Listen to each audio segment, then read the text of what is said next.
All right. Celebrate the day. Celebrate being alive. We don't do that enough. We don't appreciate what we have as active human beings. And if you're lucky enough to be able to walk and use your arms and everything, feel lucky for that too. This beer is, I don't know why it foams up. It's really nice. Paul Lanner, Paul, Paul Lanner, Paul Lanner, Salvatore. It's my favorite of there. It's kind of a little strong. Somebody said a little sweet, but that's all right. I like porters, stouts. I've had many a Guinness in Ireland. I like those. The best porter I ever had was made by the guy I rode to school with. He taught chemistry, real smart guy. So he made his own vodka and he made some really good porter beer once. Oh my goodness. Like I say, the best I've ever had. Made in his kitchen. Anyway, just the idea of being alive and being thankful, my mother taught me that to say thank you.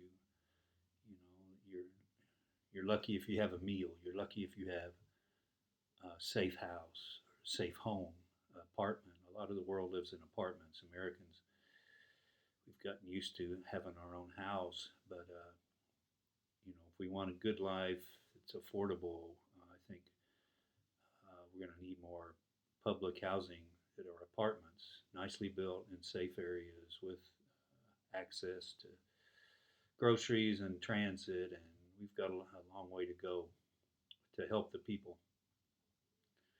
Again, if I think the bottom 60% of America, most of America, the bottom 60% owns about 10% of the wealth, something like that, something tragic like that, something criminal, something catastrophic. So all these people that are talking about problems in America and this and that and crime, and they don't talk about the inequality and inequity, and keep bringing that up. The bottom 50% have 1% of the wealth. The bottom 60% have about 10, I think. There's the crime. There's the real problem, inequality. And it's gotten worse. The pandemic made it worse, and just tax cuts by Trump and the Republicans, cutting taxes on the rich and corporations. And what's happening now is the Republicans are saying we've got to cut entitlements, we've got to cut government programs. We have this deficit that they help create, of course, by cutting taxes on the rich and corporations. In France, they're trying to raise the retirement age. In America, they're starting to talk about that. Um, it's always the Republicans talking about raising retirement, cutting entitlements, and that would also include Social Security and Medicare, Medicaid, all sorts of things that people need. We the people need. And they've created the madness by creating this top 1% that owns so much and 10% that owns so much, and turning into an oligarchy and destroying democracy. It's not just us. France, Macron is, they're doing it there. I looked it up. I think he's worth $75 million. Trump says he's a billionaire. So you have these super wealthy people saying we've got to cut back on the poor people and the working people. They're taking too much. If you're not tuned into that, if you act like you don't understand, it's hopeless. If you vote like a billionaire, if you vote like the rich, if the rich are voting over here and you're right there with them, I don't know what you expect, except more struggle, a declining standard of living, a declining quality of life, unless you're in the top 1%, 10%, 20%. Maybe 30% is doing pretty good. But I'm just saying the majority is struggling. The majority can't pay for things. And because of inflation, which happens periodically, or recession, which happens periodically, things are harder, even harder. More food pantries, more people needing help with bills, needing help with food. It's active crime scene. That's what I call it. We have an active crime scene in the United States and in the world in general, where covetousness, mammon, the love of money, the love of property, wealth is destroying the divinity that resides inside of all of us and resides inside of all the life on this planet, which is also being destroyed by greed and arrogance and recklessness and lack of humility, lack of love. And we must, while we're not here for long, we must decide, what are we for? What do we believe in? Do you believe in goodness and equality and human beings? All human beings, not just the top. This idea of an aristocracy or a monarchy or princes and princesses and king. I mean, it's madness. The people are as divine at the bottom as they are at the top. People are no better if they're cleaning up garbage than the one that is cashing in all the checks for some type of hedge fund or private equity firm or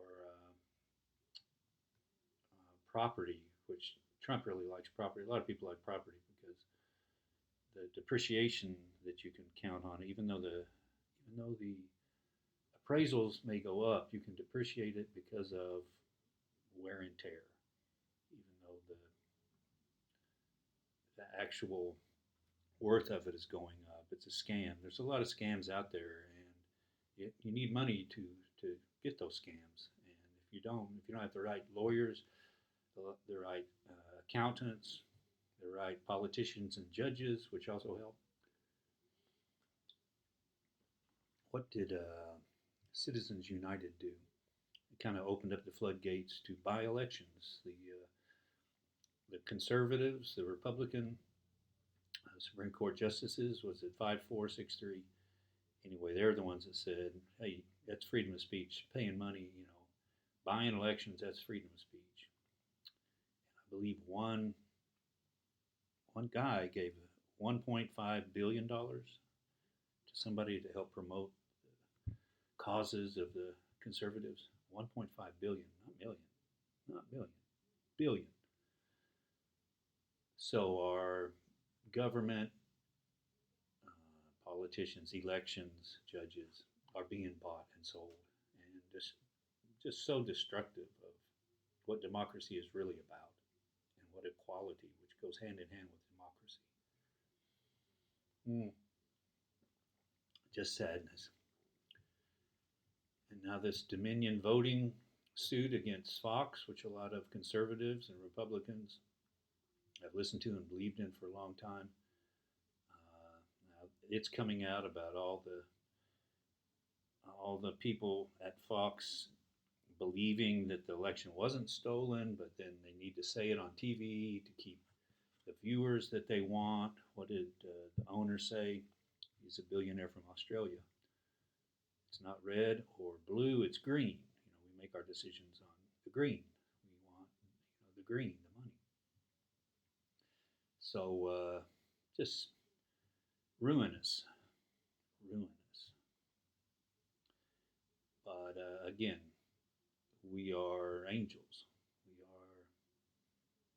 We are imperfect angels that are here for a short time as a gift to each other.